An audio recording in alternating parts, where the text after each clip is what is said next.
আসসালামু আলাইকুম রহমতুল্লাহি ওয়া বারাকাতুহু। নাহমাদুহু ওয়া নুসাল্লি আলা রাসূলিহিল কারীম, আম্মা বা'দ। সুপ্রিয় দর্শক, হজের সাথে সম্পর্কিত মদিনার সাথে ইসলামের অনেক ইতিহাসের সম্পর্ক রয়েছে। হাজী সাহেবান যখন হজে যায়, মক্কা এবং মদিনায় দুইটি শব্দ তাদের মুখে উচ্চারিত হয়। তো মদিনা শব্দটি কোরআনের মধ্যে রয়েছে। মদিনা শব্দের অর্থ হলো শহর। মদিনার আদিকাল থেকে তার নাম ছিল ইয়াসরিব। ইয়াসরিব শব্দের অর্থ দাঁড়ায় তিরস্কার করা। আমাদের দ্বীনের নবী যখন মূর্তি পূজারীদের নির্যাতনের কারণে মাতৃভূমি জন্মভূমি মক্কা ছেড়ে মদিনায় গেলেন, জন্মভূমির মানুষ তাড়িয়ে দিলেন। মদিনার মানুষ আমার আপনার নবীকে তারা ভালোবেসে মদিনায় স্থান দিলেন। আল্লাহর নবী ইয়াসরিব নামটা পরিবর্তন করে তাকে সুন্দর একটি নাম দিয়েছে মদিনা, যেই মদিনা শব্দটি কোরআনের মধ্যে রয়েছে। মদিনার সাথে হজের ফরজ বা ওয়াজিব কোনো বিধানের মূলত সম্পর্ক নেই। তবে একটি আলোচনা, মদিনা মুনাওয়ারা যাবে মসজিদে নববীর জিয়ারতের উদ্দেশ্যে নাকি আমার নবীর রওজা পাকে জিয়ারতের উদ্দেশ্যে, এই মর্মে মুহাক্কিকিন ওলামায়ে কেরাম বলেন যে মদিনাতে যাবে রাসূলুল্লাহ সাল্লাল্লাহু আলাইহি সাল্লামের রওজা পাকে জিয়ারতের উদ্দেশ্যে। কারণ ফথুল কাদির নামক গ্রন্থে আল্লামা ইবনুল হুমাম তিনি বলেন যে আল্লাহর নবী হাদিসের মধ্যে ঘোষণা করছেন, যে ব্যক্তি আমি নবীর জিয়ারতের উদ্দেশ্যে মদিনা মুনাওয়ারায় আসবে তার জন্য আমি নবীর শাফাআত ওয়াজিব হয়ে যায়। সেই হিসাবে মসজিদে নববীর জিয়ারতের নিয়ত না করে নবীর রওজা পাকে জিয়ারতের নিয়ত করাই সবচেয়ে উত্তম। তবে মদিনা মুনাওয়ারাতে যখন মানুষ যাবে, নবী প্রেমিকদের তিনটা কাজ বেশি বেশি করতে হবে।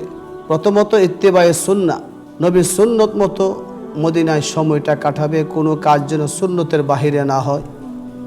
দ্বিতীয়ত বেশি বেশি দুরূদ শরীফ পাঠ করবে। তৃতীয়ত নবীর আজমত মুহাব্বত এবং হায়াতুন নবীর মুরাকাবা বেশি বেশি করবে। তবে আমি আলোচনা করতে চাচ্ছি মদিনাতে বিশেষ বিশেষ জিয়ারতের স্থান কী কী রয়েছে। নবীর রওজাই সবচেয়ে বড় গুরুত্বপূর্ণ স্থান। মদিনার হেরমে যখন ঢুকবে বেশি বেশি দোয়া করবে, এখানে দোয়া কবুল হয়।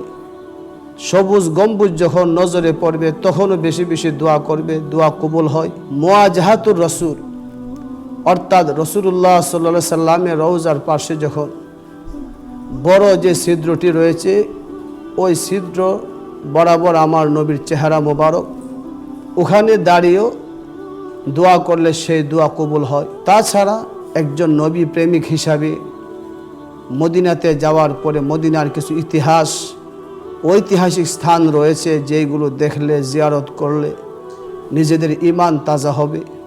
সেই হিসেবে আমরা বলতে পারি যে একজন নবী প্রেমিক যখন মদিনাতে যাবে, নবী রওজা জিয়ারতের পরে মসজিদে কুবা একটি ঐতিহাসিক স্থান, মসজিদে কেবলাতাইন ওঠাও একটি ঐতিহাসিক স্থান, মসজিদে গামামা, মসজিদে জুমা, এই স্থানগুলোতে যাবে।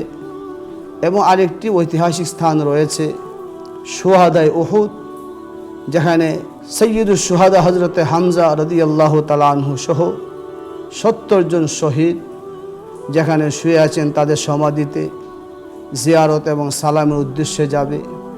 আরেকটি স্থান, সাধারণত হাজী সাহেবানরা যখন হজে যান মুআল্লিমিন এই গোটা কয়েকটি স্থানেই জিয়ারত করান। তবে আরও কিছু জায়গা আছে একটু দূর হওয়াতে সাধারণত সব মুআল্লিমরা সেখানে যায় না। কেউ যেতে চাইলে নিজ খরচে যাবে।